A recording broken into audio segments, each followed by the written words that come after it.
Liz had finally made up her mind. Enough was enough. She needed to get out of that house, fast. She quickly packed her bag and called her best friend. "Please come get me. I'm losing my mind here." But things only got worse. Her friends started talking strangely on the phone. "Liz, you need to stay there. You have to take care of the children." Liz froze. "What children? What are you talking about?" And then, the call disconnected. Liz felt completely broken. Just then, she heard the sound of a car outside. Relief rushed through her. Malcolm was back. She grabbed her bag and ran toward the door, but Malcolm blocked her path. Through tears, Liz told him everything that had happened. Malcolm calmly comforted her. "Relax. Maybe it was all in your head. I'll check if someone's outside." And here's where the story turns strange. After everything terrifying that had just happened, Malcolm casually brought out a bottle of alcohol and started pouring drinks, as if nothing was wrong, as if they were celebrating. It was bizarre. Somehow, Malcolm had this strange control over her. But the moment she rushed to the bathroom, the house exploded with screaming sounds. Multiple voices, echoing, crying. Liz looked around in panic, trying to figure out where the noise was coming from. That's when she noticed an old photograph lying on the floor.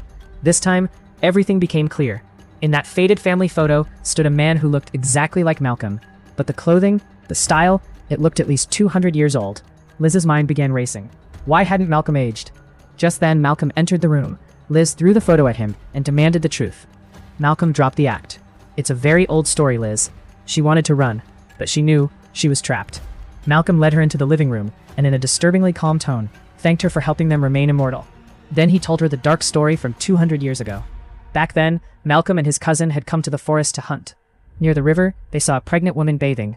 They were cruel, heartless. Malcolm raised his gun without hesitation. One shot rang out. The woman fell. She wasn't dead, but they dragged her back and locked her inside their pig shed. Their intentions were evil. That night, the woman went into labor.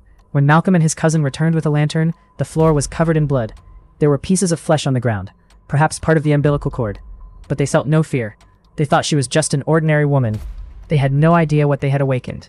When they looked closely at her, her eyes had changed. She was no longer human. She had become something demonic.